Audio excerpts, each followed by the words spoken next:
Good morning, everyone, and welcome to this morning's session, which I'm delighted to bring in association with the Association for Project Safety. If you're new to the platform and haven't been with us earlier today or yesterday, just to say there's a Q&A box you can use to ask questions, live discussion. So I'll be putting questions to Jonathan at the end. You can also get engaged with our exhibitors. We haven't had a show for a while, so if you want to talk to people or see new products, please take a look at our exhibitor profiles on the platform, and you can book meetings with them as well. So on to today, and we're looking at construction design management with Jonathan Moulin, from President of the APS. So looking at this session really today is how we come out of the pandemic and the effects that the pandemic has had on the way we work on site, and also the changes being brought about by the Building Safety Bill. So yeah, I'm delighted that Jonathan is joining us to go through that. Jonathan is the current APS President and Senior Health and Safety professional with over 40 years experience gained in both public and private sector. And he's worked with a number of management and consultancy roles as well. So welcome, Jonathan, and I'm going to hand over to you to share your screen. So if I'll stop sharing mine, and we'll do the Q&A at the end. And yeah, if you're okay, I'll drop my camera off. Thank you. Let me just, technology for some of us is challenging.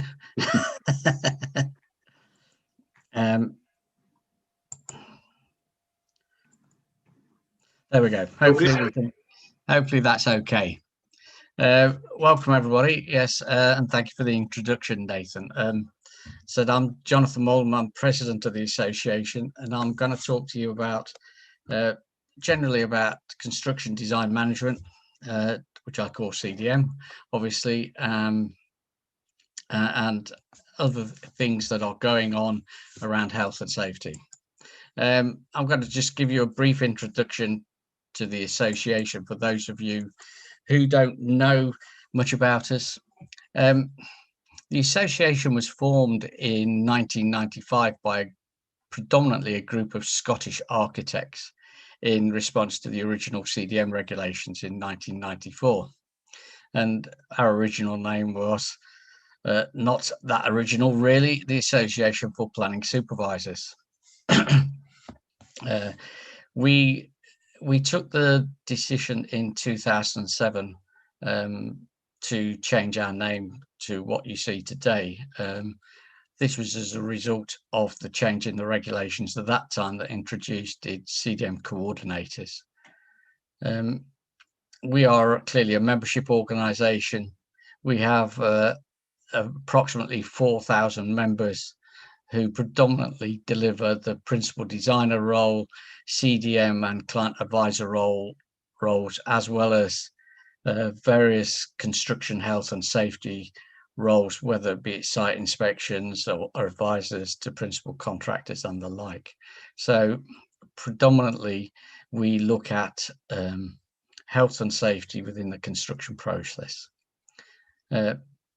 Our vision as an organisation is regarding delivering a safer, healthier built environment for all.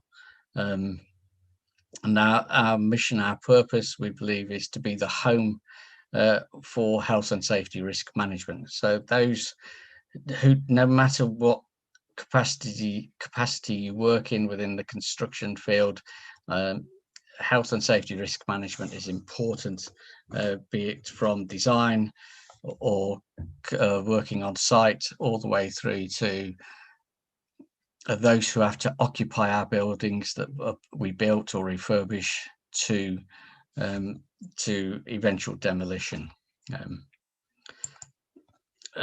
As Nathan said, I'm president of the association. I've been president since October 2020. I have a 2-year term, and I've been involved with the association for 24 years. I've been involved in construction since 1975. That's why I'm white-haired and receding hairline, really, and wearing glasses. And I have worked across but all sectors, both for clients and consultancy organisations. And I did start my life working for a small contractor as an assistant QS. Although I went on to do building surveying and project management, and I came into, if you like, CDM in 1995. We were in a recession, that the regulations had come into place, and I was asked to look at the regulations and for the consultancy I was working for, and help set up a division dealing with CDM at that point. And for my sins, I've been involved ever since. What that has enabled me to do is actually work on a vast range of different projects that I would never ever have got to do as a project manager, from large warehousing to large residential schemes to complex infrastructure projects,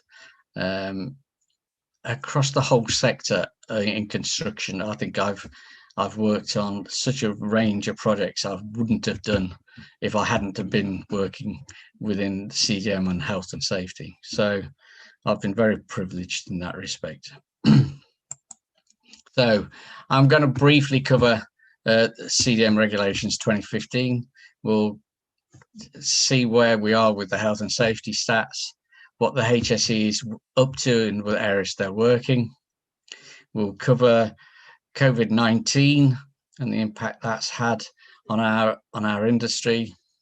I'm also going to look at briefly at the Building Safety Bill and what that means for duty holders potentially, and the latest BSI Flex 8670, which is around the new competency framework, and the final version actually came out only this week. So I doubt many of you have had the opportunity to look at that document yet.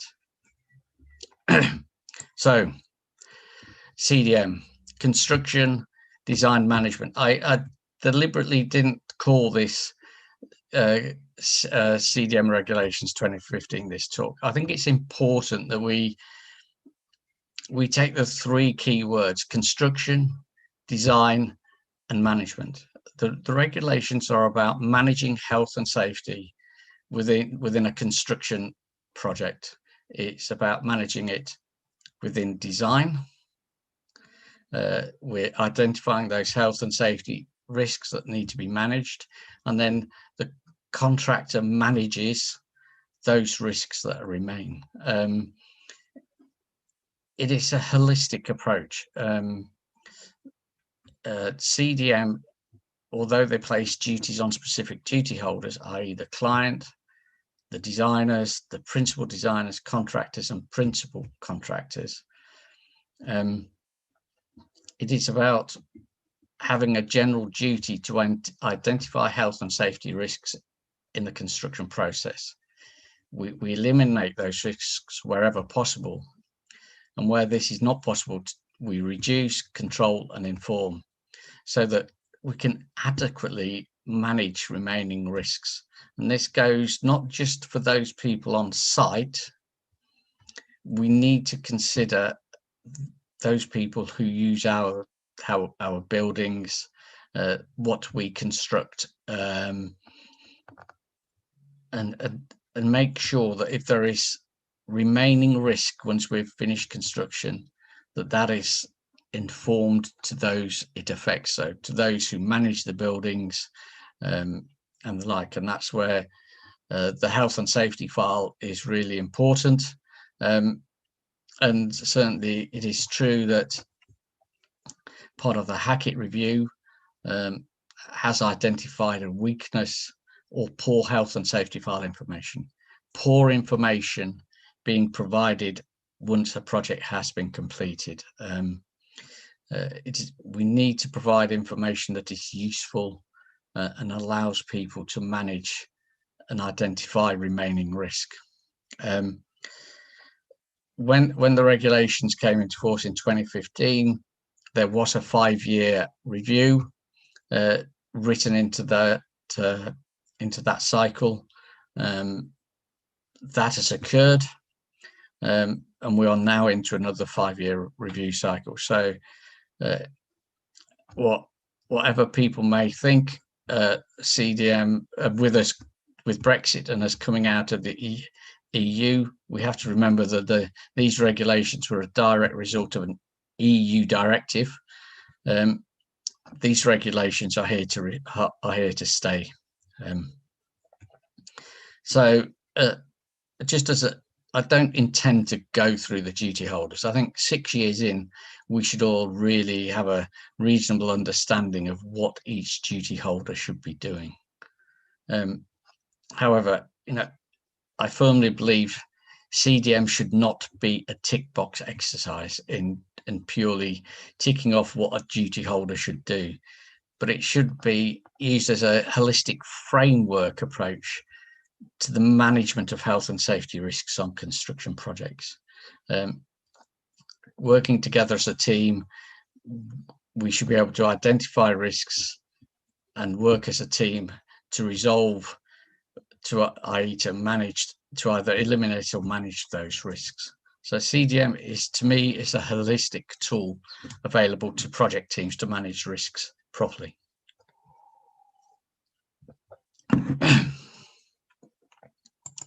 Okay, the latest health and safety stats, the latest available figures are for 2019-20. We saw work-related deaths down to 111, a rate of 0.3 per 100,000 workers. However, construction deaths in 2019-20 saw a rise. The 5-year average, previous 5-year average was 37 deaths per year. We saw 40 deaths to construction workers in 2019-20. In addition to that, we had 4 deaths of members of the public affected by, basically killed by construction activity. That rate is 1.74 per 100,000. Bad slide there. It's not 110,000, it's 100,000. My apologies. Which is over 4 times the general rate for the rest of for the UK. So you can see construction still has the highest rate of deaths than any other sector in the business. I have to say agriculture has a higher rate per 100,000 than the construction, but the important thing is that we still kill more people than any other sector. Fall from height remain the primary cause of deaths in construction at 47%. Equally, we have 81,000 new or long-standing health issues reported within the industry in the year 2019-20. 57% of those are associated with musculoskeletal issues, but I think it's very telling that stress, anxiety, depression accounts for 26% of long-standing health issues in our industry. I think mental health is a really big issue and for the industry. As an association, we are holding a mental health conference next week, specifically to try and address some of the issues around mental health in construction. There were 61,000 non-fatal injuries. Slips and trips remain the highest percentage cause at 26%. Both fall from height and manual handling accounted for 19% each. What this means in overall economic terms is that the industry lost 2.1 million working days, which with a cost to society of £1.2 billion. So you can see and understand why the management of health and safety is really so important. We need to really work hard to ensure and try and ensure construction doesn't remain the largest, or the sector that causes the largest number of deaths or work-related deaths in the UK. Okay. The key strategic goals and deliverables the health that HSE are setting themselves. They want to improve the understanding of risk management, and that's through education and training.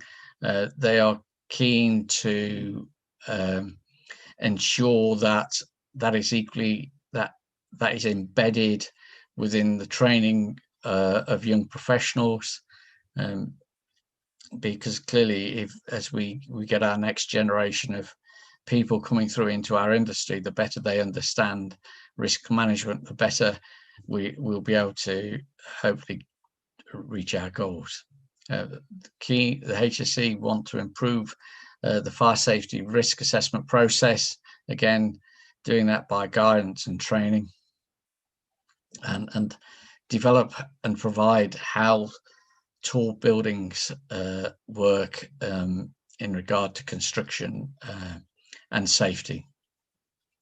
They are supporting the CLC in championing and tackling ill health, especially around work-related stress and mental health, musculoskeletal and issues and the impacts of manual handling, the causes of lung disease, clearly associated with asbestos, but also a big drive on silica dust and hardwood dust, timber dust, and the control of those issues.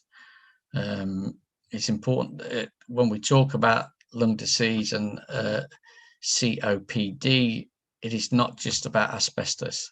Silica is a big issue in our industry. Cutting of bricks, blocks, because of arguably poor design, is a big factor. We shouldn't necessarily rely on guys having to cut materials on site, and when we do have to do that, we have to ensure that wet processes and the like are done, so we reduce our dust impacts. Keen to continue to embed the principal designer role at the heart of project risk management, and again that's through improved training and guidance. And this is the HSE talking to the design, the universities and like, to ensure that risk management is properly embedded into young professionals training. And equally advanced use of digital planning and production risk controls, and digitized health and construction health and safety. This is taking BIM models and ensuring that we use the best possible tools to look at how health and safety risks can be managed during design and when we're planning construction activities. Okay. I'm going to turn briefly to COVID-19. I worked throughout the whole period. I've worked since the start of the pandemic. I've been very fortunate in that, in as much as I've been working in the infrastructure sector and on a lot of flood defence work. And it is clear that what the pandemic has meant, and for those working on site, with the introduction of the site operating procedures by CLC, and the introduction and enabling contractors to understand what they needed to do, there are clearly been benefits from doing what we've done. I've certainly seen on the projects I've been involved in, we've seen a reduction in accidents and incidents. And I would suggest that's because we've had to plan better. We have kept people more apart. We've planned better. We've ensured that our sites are clean and tidy. We've seen improved hygiene across sites. We've seen contractors looking at what they need to do, been working with designers to see whether they could minimize close working and the like. So there's been a whole raft of things that have gone on because of COVID-19. We've seen a lot more remote meetings, clearly, like this one today. I think I have 4 or 5 platforms I have meetings on. But what's really been interesting for me is that ignoring the reduced traveling that means, what it's enabled us to do is be quite focused in our meetings. And when we share information, we are all looking at exactly the same bit of information at the same time. And it enables us as a team, to look at issues and understand other people's point of view, where sometimes when you're around a big table and you've got a host of drawings spread out, you're not all looking at the same thing at the same time.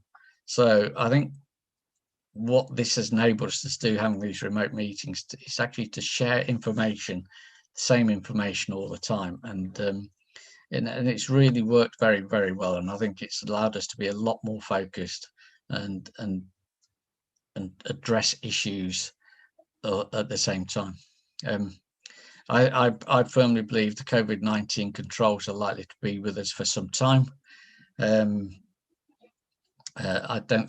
not heard of any particular plans to say come the opening up in June 19th or whatever the date is, that suddenly the site operating procedures will disappear. I think there's going to be a level of control still likely to be with us for some time. However, COVID-19 is bringing us new ways of working, which clearly has benefits, be it reduced travel, and as a consequence, reduced carbon, etc., etc. But I think it also brings with us new issues when more of us work from home or work remotely. I think the issues around working on your own, I think working more and more if you're working at home, what is your work setup like, and other issues. So there are benefits and issues to be addressed, I think, because of COVID-19. But in overall terms, construction, I think we lost something like 9% of output. We're building back up. I think we're all in a good place to take things forward as we move out of the pandemic. Okay, I'm briefly now going to touch on the Building Safety Bill. It introduces duties for predominantly the principal designers, principal contractors, and building safety managers. The two functions of principal designer and principal contractors have been modelled on clearly the CDM regulations, and the point here is that the PD and PC appointed under the CDM regulations will be deemed to be appointed under the relevant Building Safety Bill legislation when it comes in. So what people need to understand, if you're a principal designer or principal contractor, you are going to have duties placed upon you by the Building Safety Bill. Duties will be around compliance with relevant fire, structural stability, and general building regulation compliance. I think the timescales are uncertain, but full implementation is not presently anticipated before May 2023. I should think it'll come in May 2022 with a year's transition at that point going forward. So it is a difficult time. We're not certain. We thought we would have had the final version by now, and we'd understand where we were all going, but there have been delays, but hopefully that will happen over the next few months, so we can all start thinking about and understanding what might additional duties be implemented. But as a result of the Building Safety Bill, we're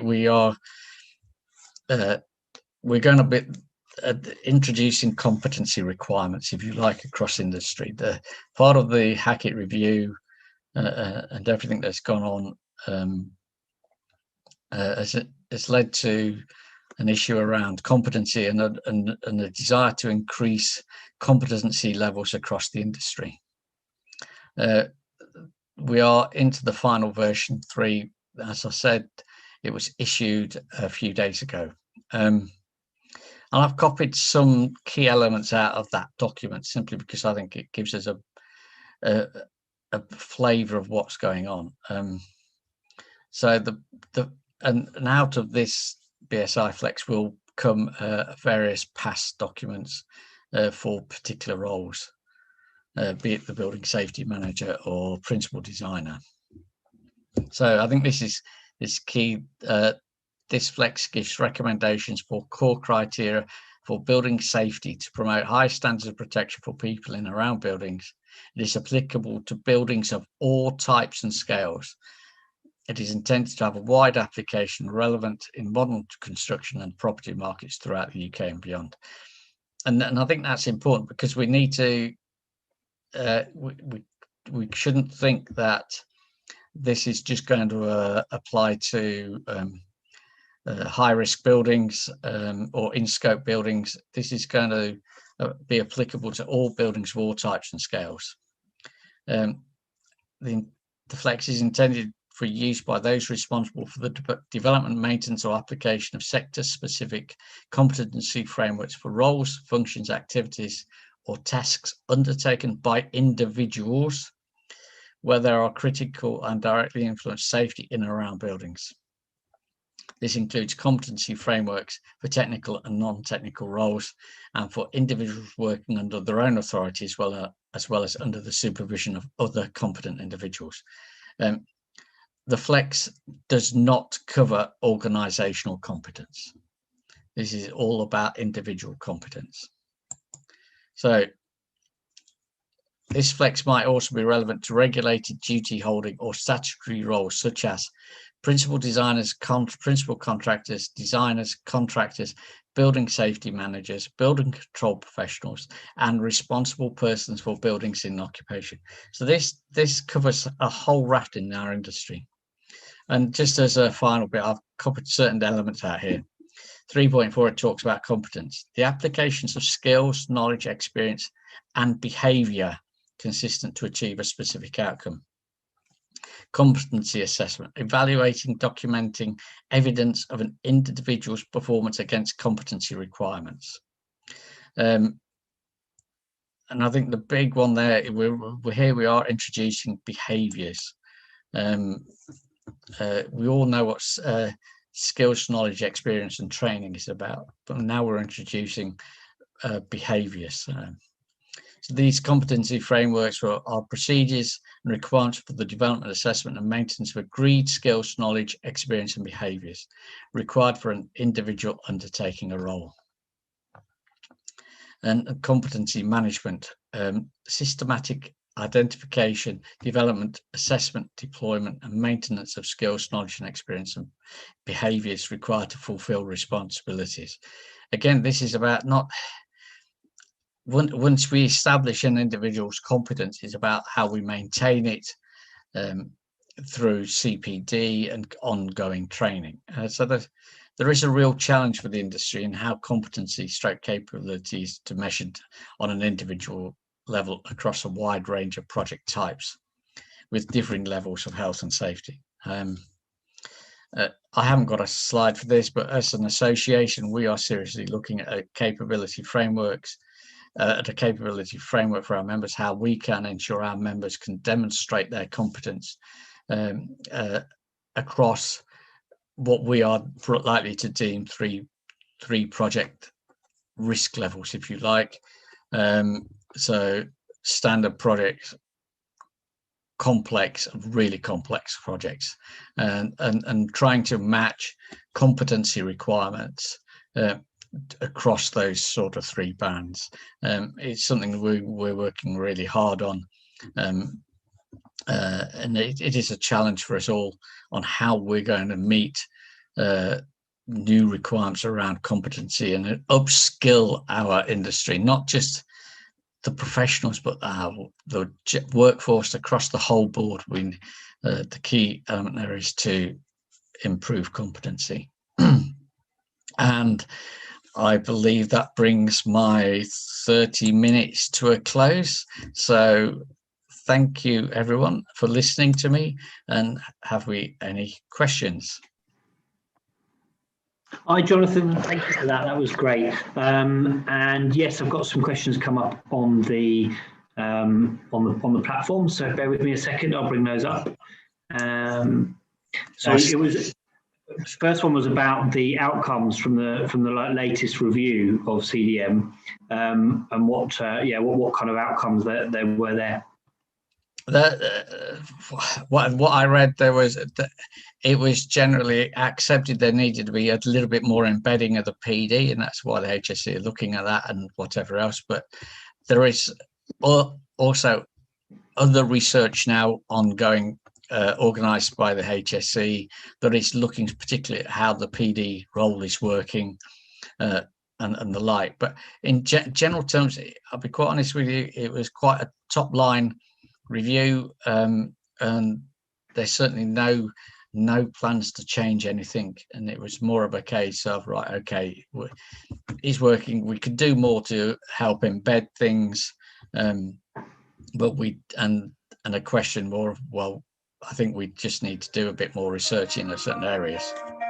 Okay, and what there's a question about what how do you think CDM will evolve with the wider scale adoption of MMC?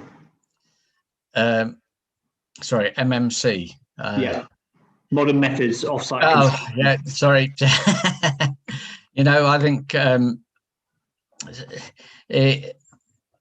modern methods of construction will bring their own particular risks to it. However, hopefully the more we look at modularization, and we look at offsite manufacture, we look at different techniques that help us reduce risk on site, it may well shift the risk profiles from, dare I say, from the worker carrying a block and laying cement, and running the risk of dermatitis or whatever else, to larger plant on site or whatever else. So modern methods are going to change the risk profile, and how it will also bring in elements. If we're bringing in modular units, for instance, into a site, on the back of larger vehicles, then that's a whole issue about transport getting there and whatever else. I think so modular construction and CDM is just going to involve the risk profile rather than anything else. I think we just have to as we different construction methods and whatever else come in, we change the whole risk profile. And trouble is, some technologies, we just don't know what it really means long term either. So there's a lot. I find it exciting because it brings me new challenges. No, that's good. I think we've literally heard every session. It seems over the last day and a half.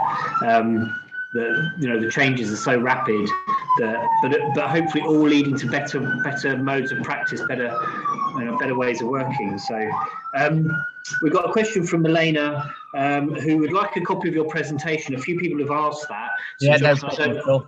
Yeah, okay.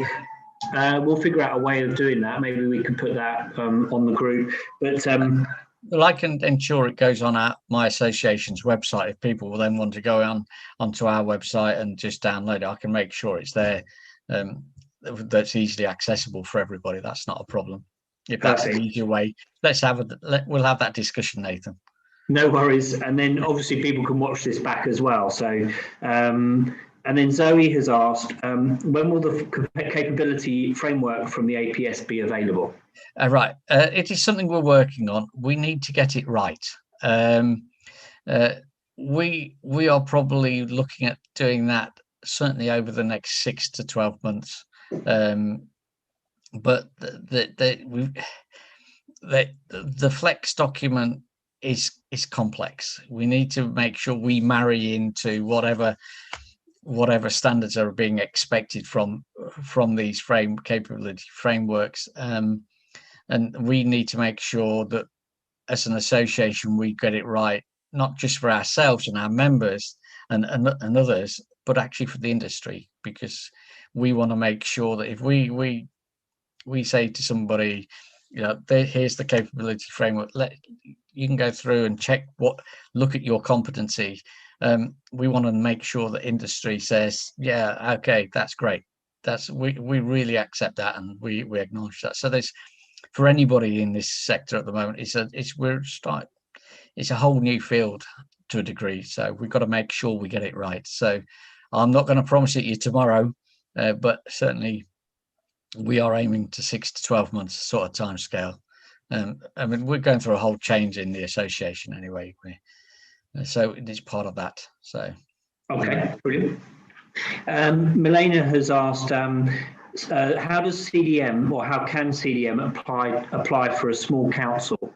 I'm not sure. I guess that's, yeah. Well, I don't know. What we need to remember is that CDM applies to all construction projects, whether it's refurbishment, new build, or whatever else, and even down to general day-to-day maintenance. But it doesn't mean that you have to have a raft of paperwork. What it means is that you just got to make sure that you consider the health and safety aspects of those works. You don't need rafts and rafts of paperwork to comply with CDM. What for me, it's what you need to comply with CDM is the mindset to consider health and safety, and have that. If you have health and safety at the forefront of your mind whenever you're planning work, construction activity, then CDM should in fact really take care of itself. And as organizations, there's no reason as an organization why the organization could be the client, the principal designer, and if you've got an in-house workforce, why they wouldn't be the principal contractor. So it's not, in my view, difficult for local authorities to comply with CDM. It's about the mindset for me. If the mindset is right, and that we look at health and safety as an integral part and as a natural part of what we do, then CDM should take care of itself. Perfect. Okay, and then last one, I think, because we're coming up to the 45-minute mark. So you mentioned in the presentation about perhaps the mental health well-being of people. What are your thoughts on, do you think that's going to be, are we going to see a rise in that, or do you think we're already at that point and that it should come down? I think mental health, I think there's two issues. We are at long last really recognizing the impact of mental health within our sector. It has a terrible toll on our workforce. If we relate to 26% of long-term ill health being around stress, anxiety, and depression, clearly mental health issues, then it's a big factor for our industry to deal with. We work in a predominantly macho field, and that's why we as an association are having a one-day conference next week purely on mental health and how we can manage it as individuals, how we can manage it as employers, and the like. And I would recommend anybody to go onto our website and please come and join us for that day. I think COVID-19 has brought a whole new raft of mental health issues. Coming out of pandemic, people going back to work, into offices, brings their own stresses, own mental health issues. We've got to be really conscious of how people may feel about going back into the workplace, into offices, which they might not have done for 12 months. And equally, as individuals, we shouldn't be shy of saying, look, this is causing me a problem. I don't feel comfortable. I don't feel happy about this. Mental health is a really, really big issue, and we have to. We're nowhere near recognising its depth in our industry, and I think we really do need to work hard as an industry to address those issues and to help people as much as we can. And as individuals, we shouldn't be frightened of saying, look, I've got a problem. There are people there to talk to. There are people there to help. We really do need to take mental health issues as really seriously within our industry. I think is a really big thing coming to going forward. Brilliant. Okay. Thank you very much, Jonathan. I think, obviously, if people want to come to you, what's your website address if they want to find out about the conference? aps.org.uk. No worries. Asking me difficult questions. I should have put it down here, shouldn't I? But if you did a search on Association for Project Safety, you'll always find us. Yeah. Okay. Brilliant. And then resources there and your presentation slides and everything. So brilliant. Thank you very much, Jonathan. And we'll look forward to seeing you again. We've got our next session is in 20 minutes, which will be building fire strategies with the Fire Protection Associations. Look forward to seeing you then. Cheers. Thank you. Thank you, everybody. Bye.